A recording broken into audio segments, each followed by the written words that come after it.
तो बजट में खर्च बढ़ा सकती है सरकार, ये जानकारी निकलकर सामने आ रही है। बड़ी खबर।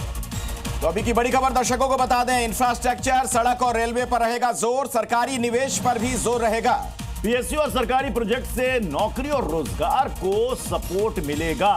तो आज के बजट में बहुत सारी उम्मीदें हैं, लेकिन जो फोकस रहेगा वो रोजगार पर रहेगा और इंफ्रास्ट्रक्चर पर रहेगा।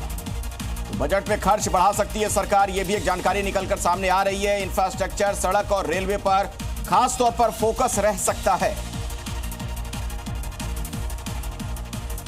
तो यूपी में कानून को जो चुनौती देगा उसका बचना नामुमकिन है। सीएम योगी ने ऐसे अपराधियों की पूरी लिस्ट बना ली है और यही वजह है कि गोंडा में 50,000 का इनामी योगी फोर्स से बच नहीं पाया। पुलिस की गिरफ्त में जिस शातिर को आप देख रहे हैं उसका नाम मोहम्मद अब्बू हंजाला है। 50,000 के इस इनामी की तलाश पुलिस को काफी दिनों से थी।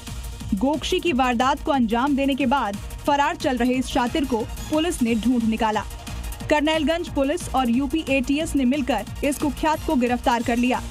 बता दें कि 12 जनवरी को 2025 को हंजाला नाम का ये शातिर गोकशी की घटना को अंजाम देने के बाद फरार चल रहा था।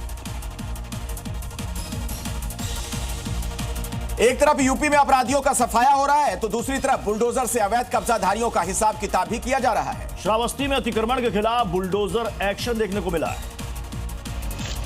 मकान पर महाबली गरज रहा है। यूपी में ऐसा पहली बार नहीं, हर रोज हो रहा है, क्योंकि योगी का महाबली अतिक्रमण का सफाया हर रोज कर रहा है। श्रावस्ती में भी सरकारी जमीन पर अवैध कब्जा किया गया था। यहाँ बैरियाकुंड इलाके में प्रशासन ने अभियान चलाकर 17 कब्जाधारियों से जमीन को कब्जा मुक्त कराया। जिन मकान और दुकानों को तोड़ा गया उनमें कच्चे और पक्के निर्माण शामिल थे। उत्तर प्रदेश में दरअसल बुलडोजर जमकर दौड़ रहा है।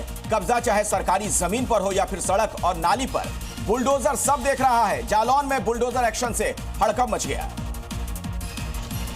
यूपी में इंसाफ का प्रतीक बन चुका बुलडोजर जिस तरफ रुख करता है, कब्जाधारी हो या अपराधी, हड़कंप मच जाता है। गली नाले से लेकर सरकारी जमीन पर सबका हिसाब बुलडोजर कर रहा है।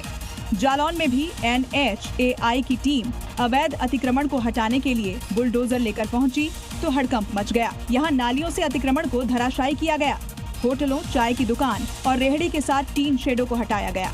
नाली से 2 मीटर तक अतिक्रमण हटाया गया। बजट में मिडिल क्लास का ख्याल रखा जा सकता है। सैलरी वालों को थोड़ी राहत मिल सकती है।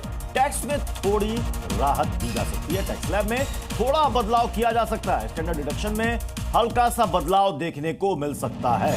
तो मध्यम वर्ग वालों के लिए और जो नौकरी पेशा लोग हैं उनको आज टैक्स स्लैब में थोड़ी सी राहत दी जा सकती है।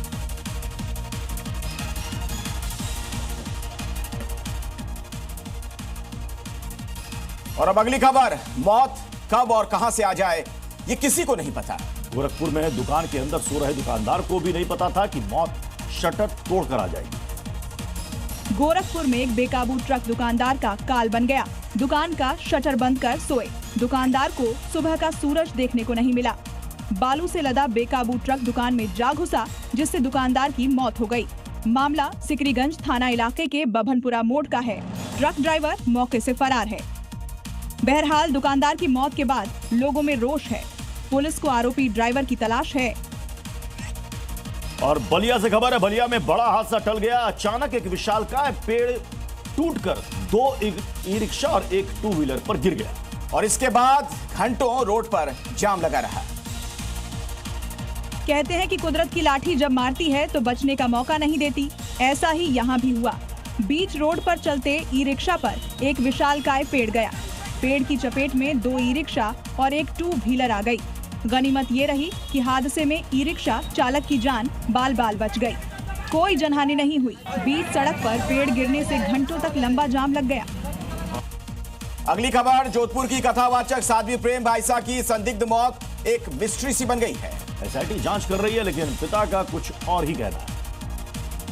साध्वी प्रेम बाइसा की मौत का मामला पेचीदा होता जा रहा है। पोस्टमार्टम रिपोर्ट में कॉज ऑफ डेथ का पता नहीं चलना और छोटी बड़ी आंत का लाल होना किसी बड़ी साजिश की ओर इशारा कर रहा है।